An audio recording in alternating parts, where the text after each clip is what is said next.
Assalamualaikum warahmatullahi wabarakatuh. Halo semuanya, perkenalkan kami dari kelompok 3. Nah, di sini sebelum masuk ke inti pembahasan, izinkan kami untuk memperkenalkan diri kami masing-masing. Perkenalkan, nama saya Rosinta Octaviana dengan nomor NIM belakang 140.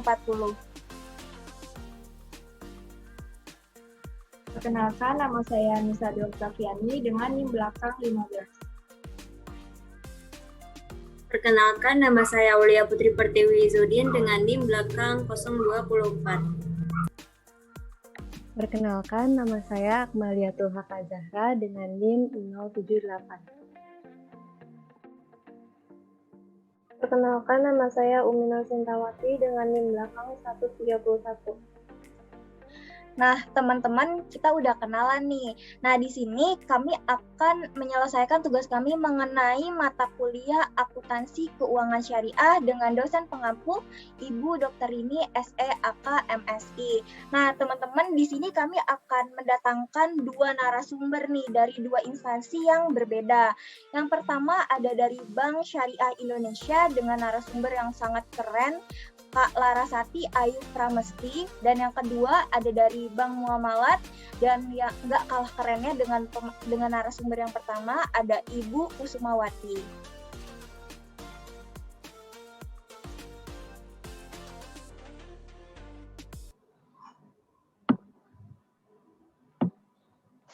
Halo,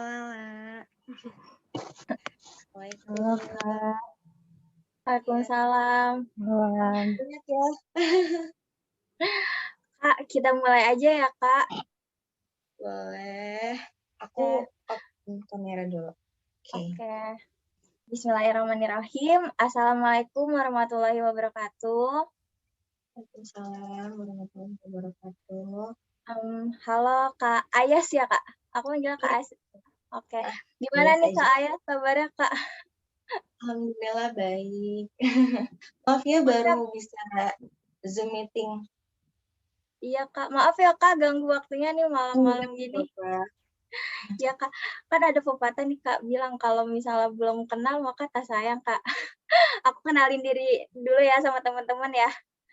Ya Kak, kenalin nama aku Rosinta Octaviana Kak. Terus abis itu ada rekan aku, ada Akmaliatul Haq Zahra, ada Umi Nur Sintawati, yang ketiga ada Anissa Dwi Octaviani, dan terakhir ada Aulia Putri Izudin Kak. Nah, di sini tuh kita mau diskusi aja sih Kak, diskusi santai sama Kak Ayas gitu kan tentang kayak internal control, terus abis itu kayak audit, terus juga kayak tentang akuntansinya, terus ada sukuk juga gitu Kak. Nah Kak, sebelum mulai nih Kak ke pertanyaan, aku pengen Kakak kenalin diri dulu nih Kak, kayak nama lengkap Kakak di bank apa gitu loh Kak. Gitu. Silakan Kak. Oke, halo semuanya, Assalamualaikum. Kenalin, nama aku Larasati, dipanggil Suka Ayas. Nah, aku ini seorang CS di salah satu bank di Indonesia, yang tadinya aku tuh Bank BNI Syariah ya, tapi sekarang sudah berganti nama menjadi Bank Syariah Indonesia. Jadi kalau misalkan ada yang suka ke bank nih, misalkan ke Bank BSI, suka ditanya tabungannya itu BNI Syariah apa Mandiri Syariah atau BRI Syariah kayak gitu. Nah, aku itu jadi CS baru ada 6 bulan. Sebelumnya aku di teller dari tahun 2019 gitu. Jadi kalau nanya-nanya tentang sukuk masih rada-rada suka bingung, mohon maaf aja ya, karena masih belajar juga. Itu aja. Nggak apa-apa Kak, nggak apa-apa. Kan kita diskusi Kak bareng-bareng. Makasih banget loh Kak, udah mau jadi narasumber kita. Sama. Kita langsung aja nih ya Kak, langsung ke pertanyaan awal. Silakan Aulia. Sebelumnya perkenalkan Kak, nama saya Aulia Putri Pertiwi Zudin.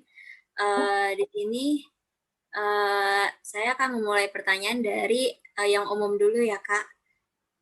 Nah, dari Bank Syariah itu sendiri sebenarnya apakah sudah melakukan standar etika dan perilaku yang jelas dan tertulis dalam setiap divisinya yang ada pada Bank Syariah yang tempat kakak kerja ini, kalau emang misalkan udah nikah, gimana sih Kak bentuk contoh dari standar etika dan perilaku yang jelas dan tertulis itu sendiri? Ya, aku jawab ya. Jadi di Bank Syariah Indonesia ini kita memang sudah ada prinsip etika dan perilaku setiap divisinya masing-masing maupun itu pribadi gitu. Dan kita harus sesuai dengan yang namanya core values perusahaan. Nah, core values perusahaan ini tuh yaitu tuh akhlak. Nah, akhlak itu tuh ada 6 kalau nggak salah ya. Akhlak itu dari A itu amanah, kompeten, harmonis, loyal, adaptif, dan kolaboratif. Nah, akhlak ini kita tuh sebagai masing-masing tuh harus punya gitu.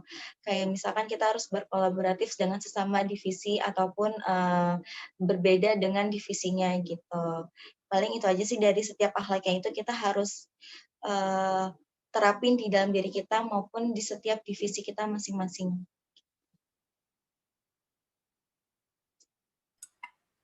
Nah, kakak sebelumnya tadi udah ngejelasin gimana untuk penerapannya mungkin ya di bank tersebut. Selanjutnya nih Kak, mau nanya, untuk standar etika dan perilaku itu apakah sudah dilaksanakan secara baik dan menyeluruh di bank syariah itu? Kalau menurut saya sejauh ini sudah sesuai ya, dan sesuai dengan apa yang harus kita lakuin dan sudah diterapkan dengan baik. Karena kita setiap pagi ini tuh kita selalu di morning briefing atau di doa pagi kita tuh selalu ngucapin gitu core values akhlaknya ini, dan kita setiap per minggu ini kalau di cabang aku ya kadang kita suka dinilai nih, oh divisi misalkan frontliner udah sesuai belum sama core values akhlaknya gitu. Jadi kita kadang suka evaluasi sama atasan kita setiap pagi ini kadang frontliner tuh belum nerapin akhlak, coba diterapin ya kayak gitu-gitu. Jadi setiap minggu ataupun per hari kadang sesuai dengan pimpinan cabangnya kadang suka nilai gitu. Jadi kitanya aware sendiri, oh berarti kita belum nerapin akhlak, tapi sejauh ini sih alhamdulillah semuanya baik dalam menerapkan standar etika dan perilaku tersebut. Gitu. Baik, terima kasih Kak. Selanjutnya untuk pertanyaannya akan dilanjutkan oleh rekan saya yaitu Saudari Umi. Ya, baik Kak. Perkenalkan, nama saya Umi Nur Sintawati. Di sini aku mau nanya soal hubungan komunikasi di manajemen Bank Syariah Indonesia itu gimana sih Kak? Apakah udah berjalan dengan baik atau belum? Nah kalau pertanyaan terkait dengan hubungan antara manajemen dengan karyawan ya. Nah kita tuh emang dari dulu, dari BNI Syariah sampai saat ini, Bank Syariah Indonesia ini hubungannya tuh sangat baik ya. Karena hubungannya itu kadang kita suka misalkan dengan terbentuknya SP atau serikat pekerja. Nah, jadi setiap cabang ini nih didelegasi ini satu pegawainya untuk menjadi salah satu serikat pekerja. Nah, SP ini, serikat pekerja ini tuh sebagai wadah untuk berkomunikasi antara manajemen sama si karyawannya itu. Jadi misalkan di cabang Bogor nih ada saran untuk manajemen terkait dengan misalkan mesin ATM-nya nggak ada gitu. Kadang kita dari cabang suka ngasih saran, tolong ada ini ya si mesin ATM-nya ini gitu, ataupun kritikan untuk si manajemennya. Jadi dengan adanya serikat pekerja itu ngebantu untuk komunikasi antara si manajemen sama si karyawannya sendiri gitu. Ya, baik Kak. Selanjutnya, tadi kan Kakak jelasin kalau misalkan ada saran atau kritik gitu buat manajemennya. Nah, untuk manajemennya sendiri pasti melakukan evaluasi rutin gitu kan Kak buat pengembangan kualitas sumber daya manusianya. Oh iya, Apakah manajemennya sudah melakukan dengan baik? sudah baik. Kadang kita juga misalkan dengan evaluasi rutin ini kayak misalnya SDM ya tadi kan ya terkaitnya SDM. Kadang misalkan ada aja gitu misalkan yang kurang SDM di setiap kantor cabang karena setiap kantor cabang itu nggak semuanya SDM-nya itu terpenuhi. Kadang kita juga minta SDM untuk bagian-bagian tertentu. Nah, kadang dari si manajemen atau direksinya tuh kadang suka kayak ngasih usul nih, kita masuk-masukin atau enggak kita eee, eee, jabat double gitu misalkan, kalau memang nggak ada SDM-nya. Tapi sejauh ini kalau kita kurang SDM ataupun, nggak ada SDM sama sekali, kadang suka dievaluasi yang nantinya akan, dibantu nih SDM yang kurang untuk cabang mana aja dan kita langsung didelegasiin dari cabang lain, kayak gitu. Baik Kak, terima kasih. Selanjutnya pertanyaan berikutnya silakan Rosinta. Oke Kak, kita masuk ke sukuk nih Kak, yang ditunggu-tunggu. Nah Kak, sebenarnya kan tadi Kakak bilang Kakak kerja di BSI ya Kak. Nah pasti kan ada sukuk tuh Kak. Nah kalau yang dari aku baca tuh ya, gimana ya, kalau sukuk itu tuh aku mikirnya ya kayak ngerasa lebih kayak aman gitu Kak, ketimbang kalau sukuk itu kan obligasi syariah ya, ketimbang kalau kita tuh pakai obligasi yang konvensional gitu. Karena kenapa aku bisa ngomong gitu, karena aku mikirnya gini, karena pasti dia terbebas dari yang nama riba, goror, maisir gitu. Nah Kak, sebenarnya Kak, kalau dari Kakak sendiri gitu kan di BSI, sebenarnya keuntungan atau kelebihan dari sukuk itu sendiri itu apa sih Kak sebenarnya? Silakan Kak. Nah, kalau sukuk ini setahu aku yang pernah aku ikut pelatihan ya, dia tuh kelebihannya di imbal bagi hasilnya. Nah, imbal bagi hasilnya itu dia lebih besar dibanding produk investa yang lainnya yang ada di Bank Syariah Indonesia ini gitu. Salah satunya itu. Terus dia juga sesuai dengan prinsip syariah karena dia kan memang ada di Bank Syariah Indonesia. Kalau di bank-bank konvensional kan dia nggak sama sekali nggak sesuai ya dengan prinsip syariah. Makanya di Bank Syariah Indonesia ini dia sesuai nih sama prinsip syariah dan juga dia sudah terdaftar dan diawasi oleh OJK. Jadinya lebih aman kayak tadi Ala bilang ya. Nah, sudah terdaftar dan diawasi oleh otoritas jasa keuangan. Jadi nggak perlu takut lagi nih kalau mau ikut program sukuk gitu. Itu aja sih ada 3 berarti ya. Oke, Kak, mohon maaf saya Sinta Kak. Sinta, mohon maaf. Nggak apa-apa Kak, nggak apa-apa. Oke Kak. Nah Kak, terus abis itu sebenarnya tuh kalau dalam penerbitan sukuk ini sendiri Kak, itu tuh pihak apa aja sih Kak yang terlibat gitu Kak di BSI itu sendiri gitu? Dia tuh ada 2 yang terlibat. Nah, si bank syariah ini dia tuh bekerja sama dengan PT Bahana TWC Investment Management sama OJK, karena OJK ini kan untuk mengawasi gitu. Jadi ada 2 aja. Si PT Bahana TWC Investment Management ini sama OJK. Itu aja sih untuk yang penerbitan sukuknya itu yang terlibat. Oh, tapi kalau Bank Indonesia itu terlibat nggak sih Kak? Kalau kayak pemerintah gitu juga terlibat nggak ya? Kalau pemerintah sih enggak, kalau bank syariah kan hanya menjembatani ya, gitu. Jadi yang lebih terlibat sama itu aja sih si PT Bahananya ini. Karena kan dia kan, perusahaan investment ya, karena kan sukuk itu kan ke investasi gitu kan. Nah, dia tuh, perusahaan BUMN gitu. Jadi kayak si bank syariah, si BSI ini cuma hanya menjembatani aja antara si, nasabahnya untuk melakukan sukuk, gitu.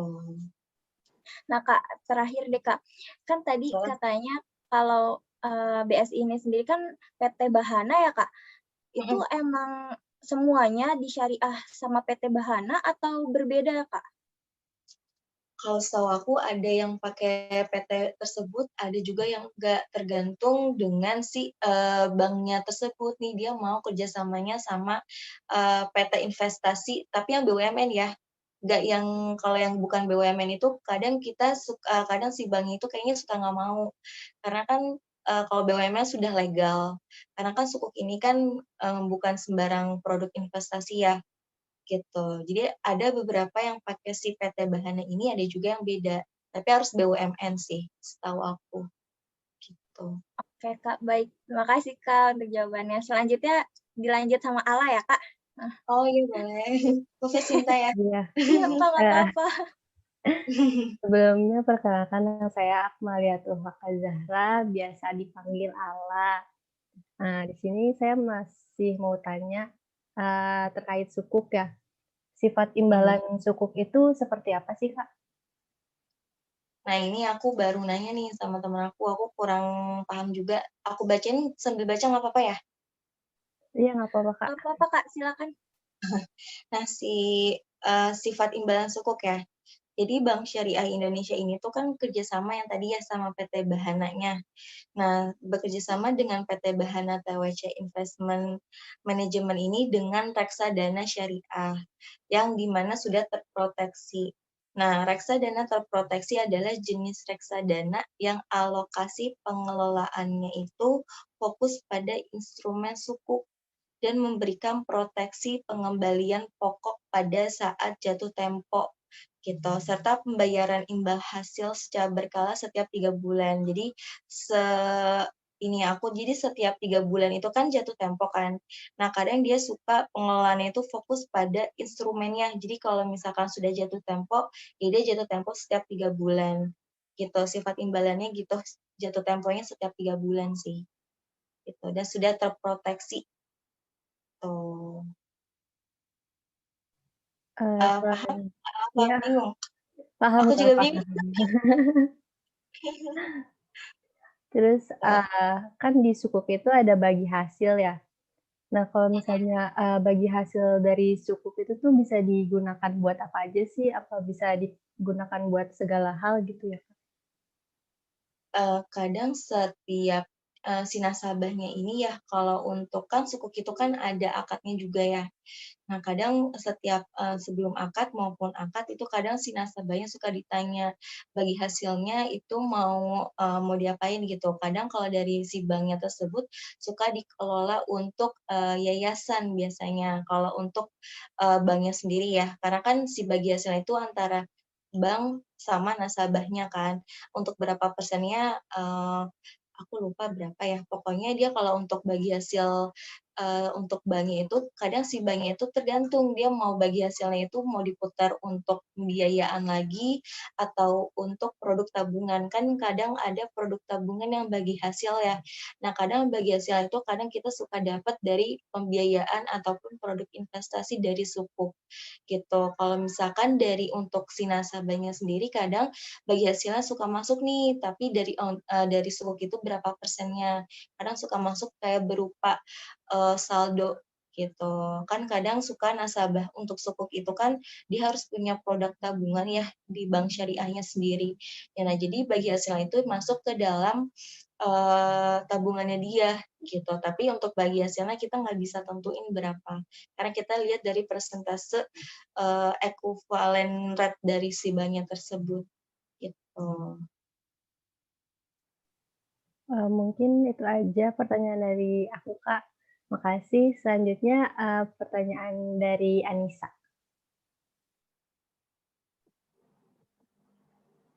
Halo Kak, sebelumnya kenalin nama aku Anissa Dorotatiani.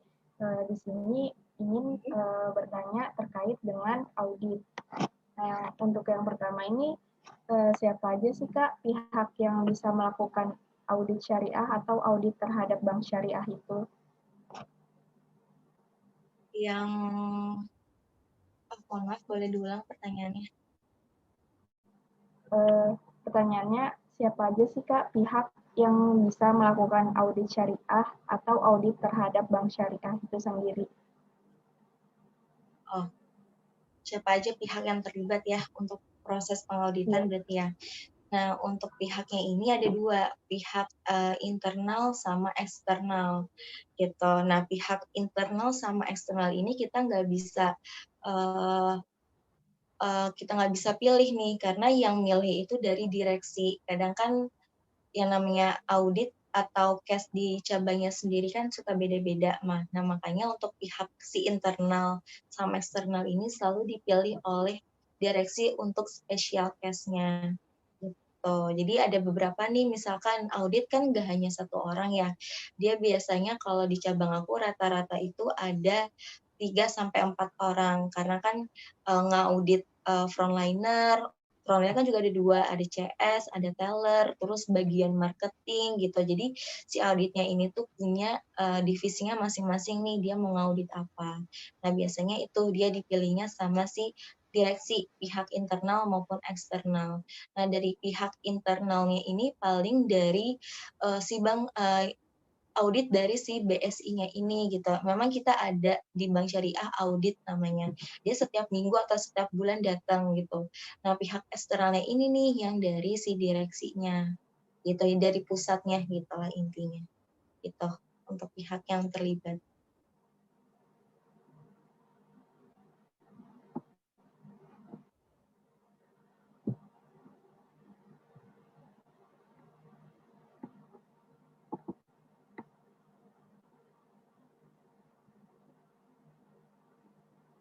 Untuk yang kedua, yaitu hal penting apa aja sih Kak yang harus disiapkan oleh Bank Syariah pada saat proses pengauditan? Untuk proses audit ya, yang harus disiapkan ya, siapa mohon maaf? Nisa Kak. Anissa. Mohon maaf. Anissa. Jadi yang harus disiapkan itu karena kita beda-beda divisi ya.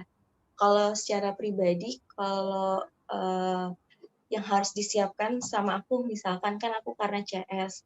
Nah, kadang si auditnya ini tuh suka random mintanya. Apa sih yang mau diaudit? Kadang dia suka randomnya minta nge-audit misalkan sisa kartu ATM, sisa materai sudah sama belum sama sistem gitu. Kadang juga suka minta yang disiapin itu kayak voucher-voucher pembukaan rekening misalkan.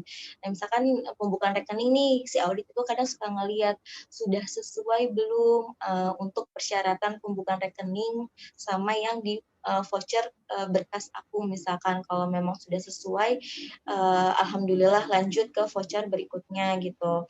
Kadang juga suka di audit yang harus kita siapin juga kayak misalkan laci-laci nih ada sisa materai enggak gitu. Jadi kita benar-benar harus siapin yang harus disiapin kayak misalkan voucher, materai, lalu sisa-sisa buku tabungan, kartu ATM, itu sih kalau CS yang harus disiapin.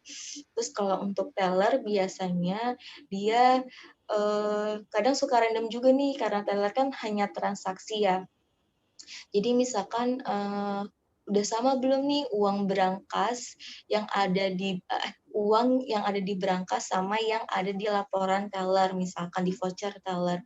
Kalau sudah sesuai, misalkan ya udah lanjut ke voucher berikutnya. Misalkan hari ini juga transaksinya ada selisih nggak, terus antara sistem sama kas di berangkasnya itu sesuai apa enggak. Kadang si auditnya itu suka random, misalkan kayak tadi si CS minta tanggal pembukaan rekening tanggal 1, tapi bulannya udah bulan Januari. Nah, itu kita harus siap tuh berkas-berkasnya gitu. Kadang si teller juga dia minta transaksi penarikan misalkan, tapi bulan 2 tahun 2020. Jadi berkas-berkas itu yang kita harus siapin sebenarnya. Terus kalau di tim marketing misalkan, kalau tim marketing itu yang harus disiapin biasanya dia laporan salesnya. Nah, salesnya ini ada minus nggak? Apa ada yang namanya kalau di kita itu ada fraud nggak kayak gitu. Misalkan kayak di pembiayaan kadang suka ada ya nasabah yang maksudnya lancar gitu sama akadnya, misalkan akad sukuk misalkan lancar nih, dia ternyata udah berhasil investasi sukuk misalkan di bank kita. Nah, kadang ada nasabah yang seperti itu suka ngasih imbalan ke si tim marketingnya. Nah, kadang kan tadi kan ada pihak yang terlibat ya dalam proses audit, pihak internal sama eksternal ini. Nah, si pihak eksternalnya ini kadang suka nyari nih kayak intel, misalkan nanya-nanya nih ke si nasabah yang yang sukuk ini, misalkan kemarin sukuk sama marketing siapa kayak gitu. Terus lancar nggak, apa aja sih prosesnya gitu. Kadang ada nasabah, ini ada case juga ya waktu itu, tapi di beda cabang.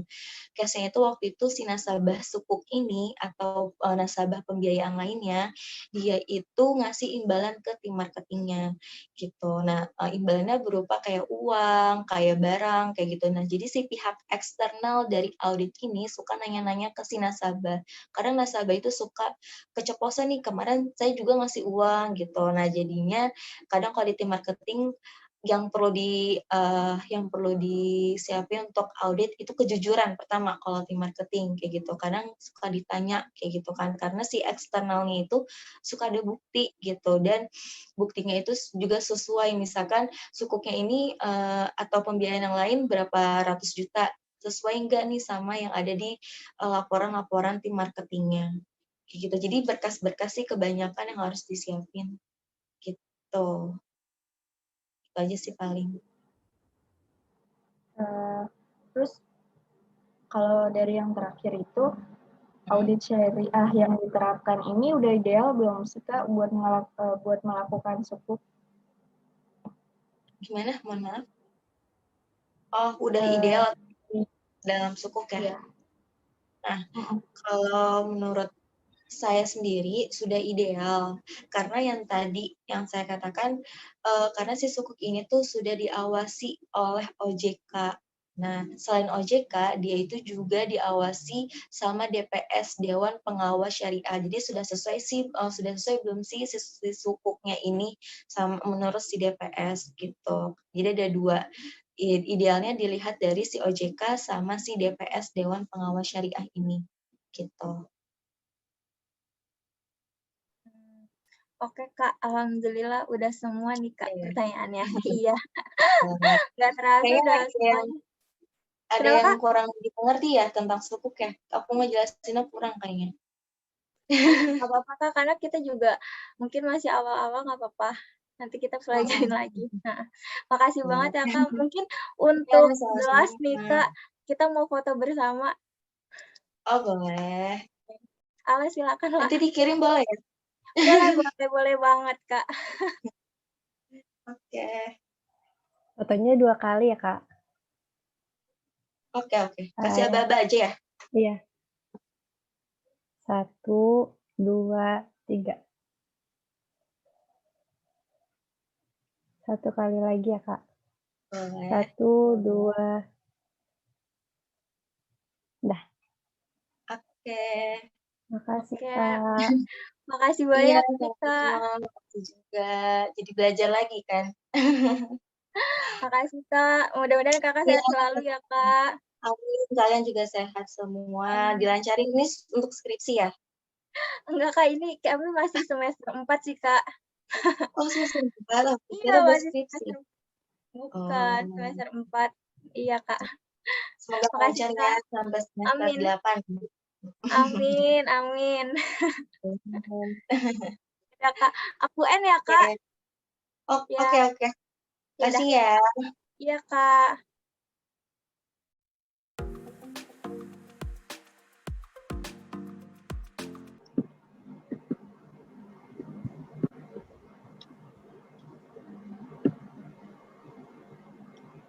Halo Ibu, Assalamualaikum. Waalaikumsalam. Iya. Ibu langsung mulai aja ya Bu. Iya boleh. Oke. Bismillahirrahmanirrahim. Assalamualaikum warahmatullahi wabarakatuh.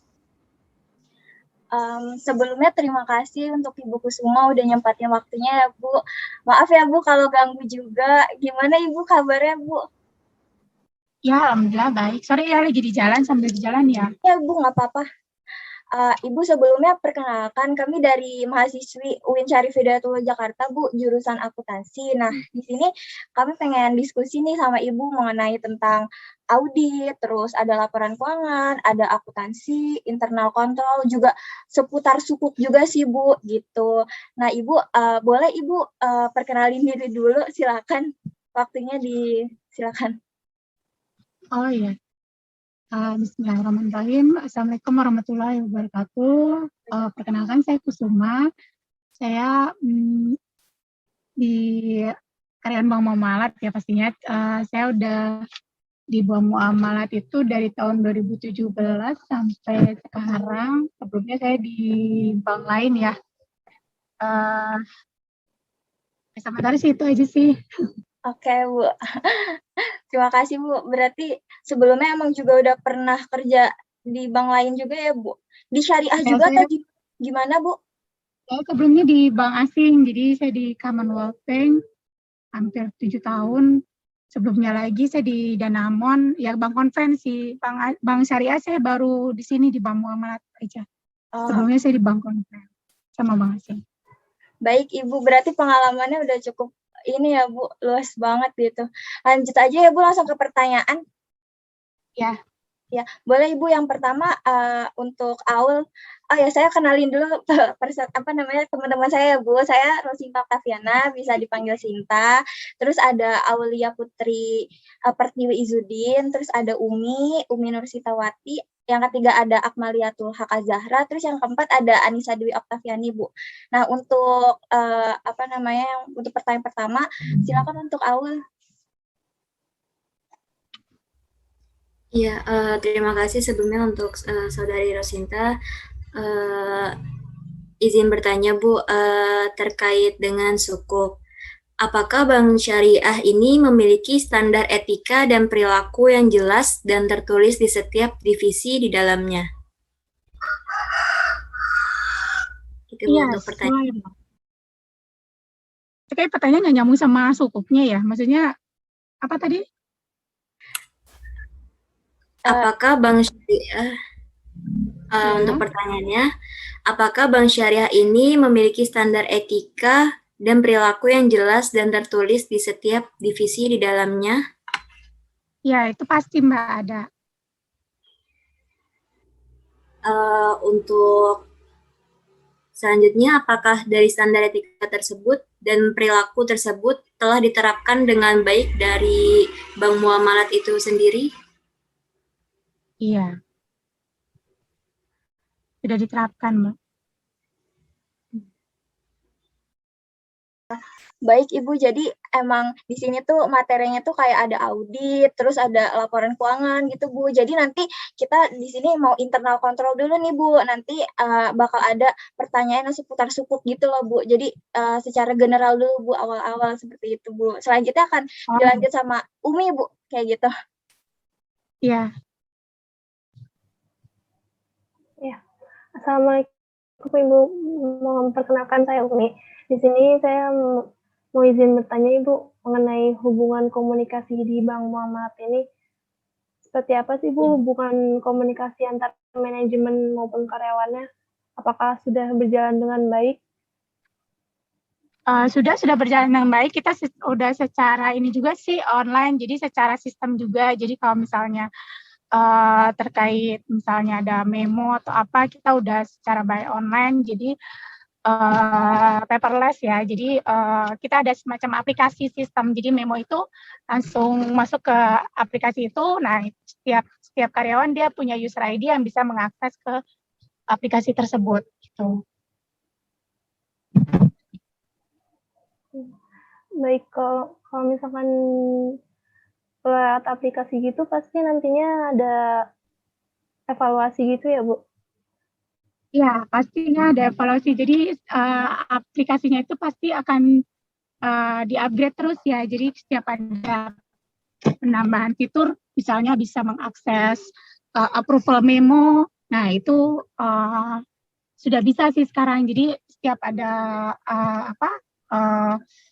akses yang baru yang mungkin akan di-upgrade di sistem tersebut. Jadi selama pandemi ini kita paperless semua melalui sistem itu. Jadi setiap ada memo, instruksi atau apapun yang mengenai antara manajemen ke karyawan itu semuanya sudah tercantum di situ.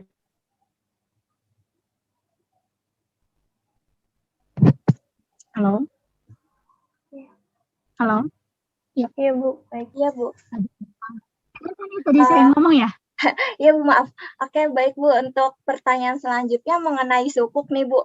pasti kan kalau bank muamalat syariah pasti udah ada sukuk ya Bu. Nah kalau yang dari aku baca ya, maksudnya sukuk itu kan kata lainnya obligasi syariah ya Bu. Sebenarnya tuh apa sih Bu kelebihan dari sukuk ini gitu loh Bu, kalau dari sisi pandang apa namanya di bank muamalat itu sendiri Bu?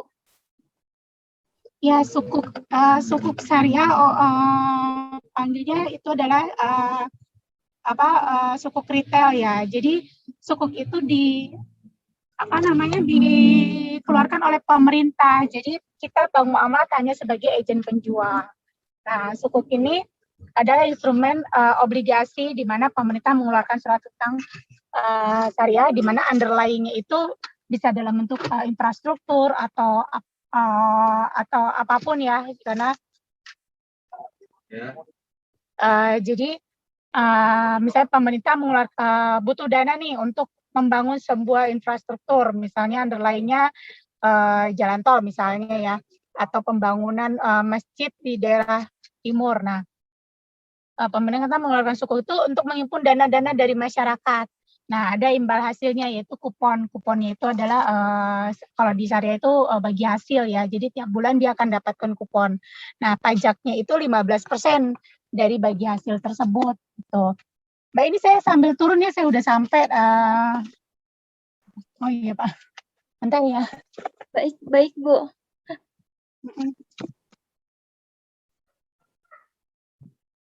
Terima kasih ya Pak.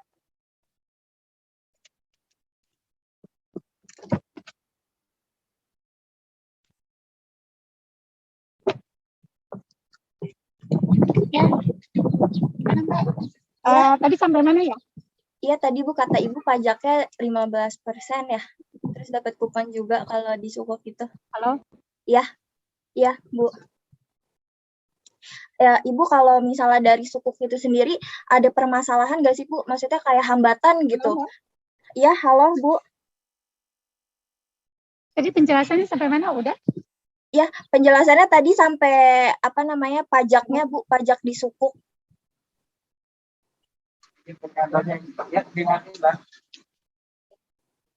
Halo Bu.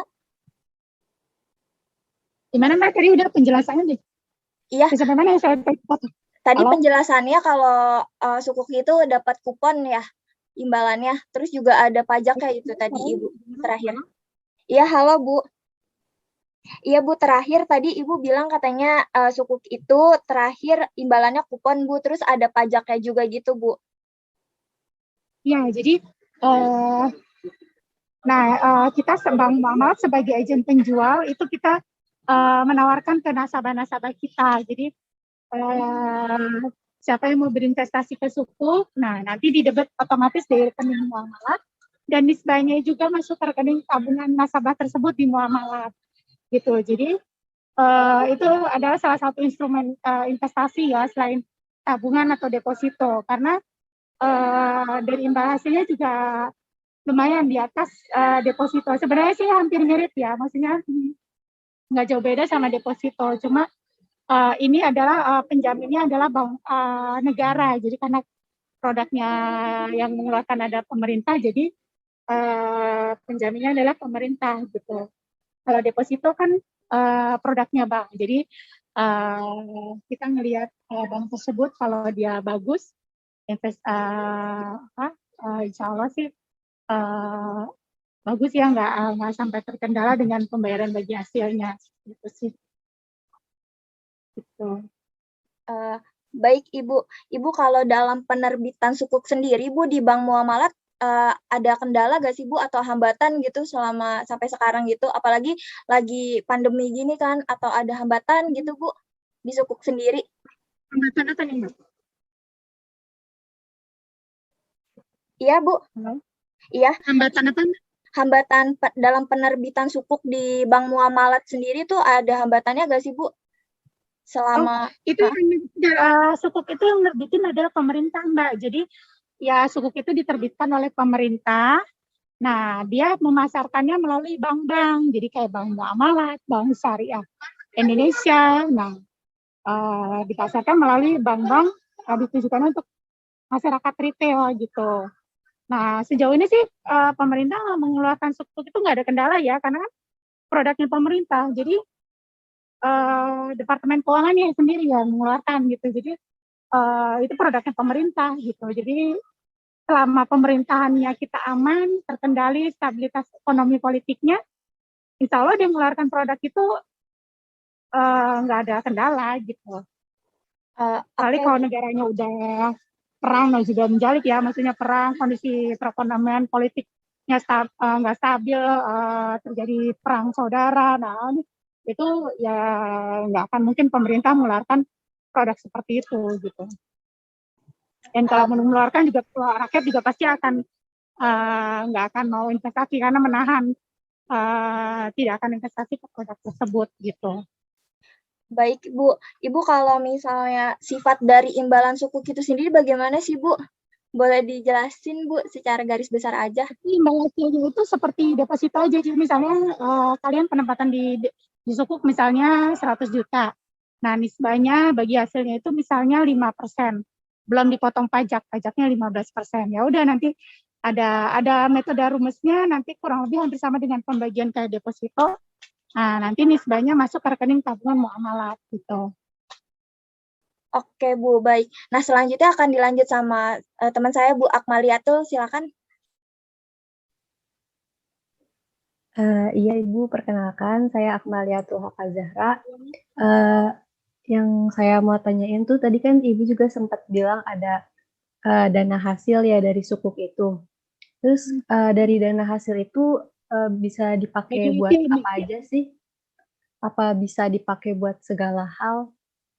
Bagi hasil ya, jadi bukan dana hasil tapi bagi hasil. Jadi ada hasil pengembangan nanti dibagikan ke nasabah. Ya itu terserah nasabahnya dia mau dipakai buat apa, karena kan udah diberikan ke nasabahnya gitu.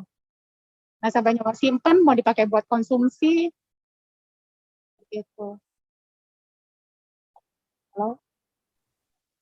Iya, mungkin selanjutnya saya mau nanya berkaitan sama laporan keuangan. Kalau dari laporan keuangan Bank Syariah ini sendiri, itu apa aja sih laporan keuangan yang disajikan, yang dibuat? Oh, kenapa?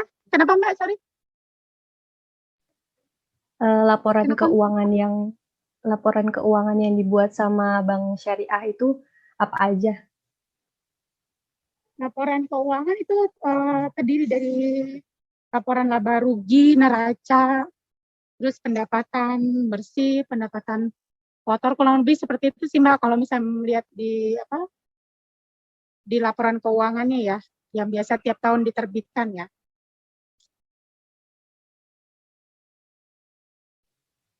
Halo? Iya, selanjutnya tuh kalau dasar dari pencatatan laporan keuangan itu sendiri gimana ya? Dasar dari pencatatan laporan keuangan itu sendiri, laporan keuangan bank muamalat maksudnya? Ya, Ya dari ini ininya apa? Misalnya dia contohnya misalnya dia laporan keuangan labanya ya, misalnya keuntungan bank tersebut. Ya udah nanti akan dihitung dari keuntungan bank tersebut selama 1 tahun gitu. Dia keuntungannya berapa? Nah, terus biaya operasionalnya, beban biaya operasionalnya juga akan kelihatan berapa selama setahun itu biaya operasional bank tersebut berapa. Nah, itu akan dicatatkan di laporan neraca bank tersebut gitu. Baik, Ibu, tapi untuk pencatatannya itu sendiri, Bank Muamalat menggunakan accrual basic atau cash basic ya, Bu? Apa Mbak?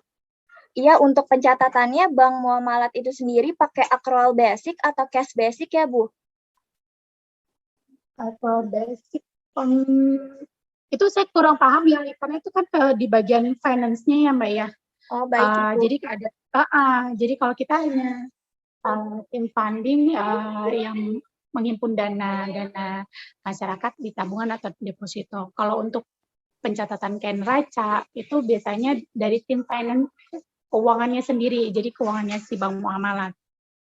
Gitu. Oke, baik Ibu. Boleh next ya Bu ke Anissa untuk pertanyaan yang terakhir. Silakan Anissa. Baik Bu, sebelumnya perkenalkan nama saya Nisa Dovtasyani. Di sini akan menanyakan tentang audit. Yang pertama itu siapa saja sih Bu pihak yang bisa melakukan audit di bank syariah? Biasanya yang melakukan audit itu pertama dari internal banknya. Jadi kita bank itu sendiri ada internal audit yang dilakukan oleh staf bank muamalat untuk mengaudit cabang-cabang, misalnya cabang-cabang atau divisi-divisi. Ini sesuai dengan SOP atau enggak gitu. Terus yang kedua, karena ini bank, jadi dia ada audit lagi dari BI. Nanti BI akan datang audit dari tim BI, tim audit dari BI itu akan datang ke bank muamalat untuk memeriksa apakah sesuai dengan standar prosedurnya SOP-nya BI gitu. Jadi ada 2 auditnya. Terus lanjut Bu, yang kedua yaitu apa aja sih hal yang harus disiapin bank syariah ketika proses pengauditan itu sendiri? Audit yang dari mana nih? Kalau dari BI ya tentunya kita bank muamalat harus tahu nih semua yang dijalankan itu sesuai dengan prosedur yang sudah ditentukan oleh BI atau enggak. Kalau melanggar dari ketentuan BI, misalnya ada temuan nih dari BI ini nggak sesuai dengan peraturan BI, nah itu kita pasti akan kena denda, gitu.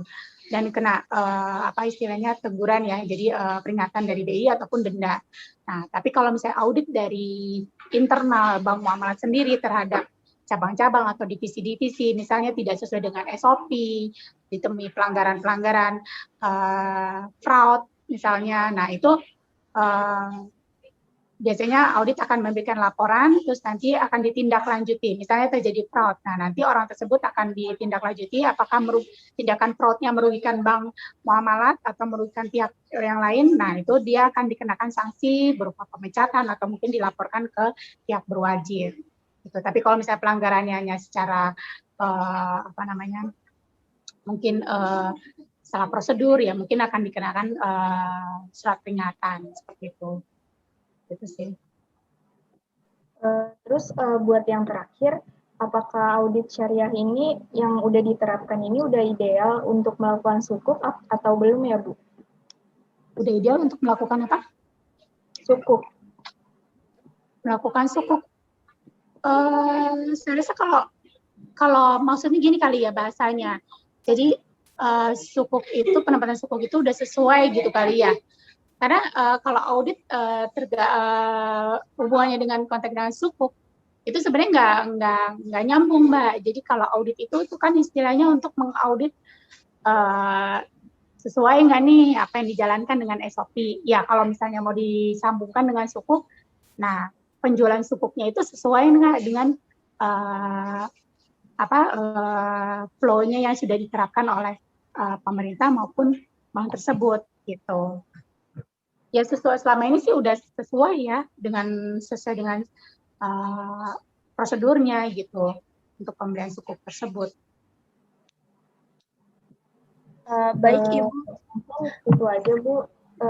Saya kembalikan ke Rosinta.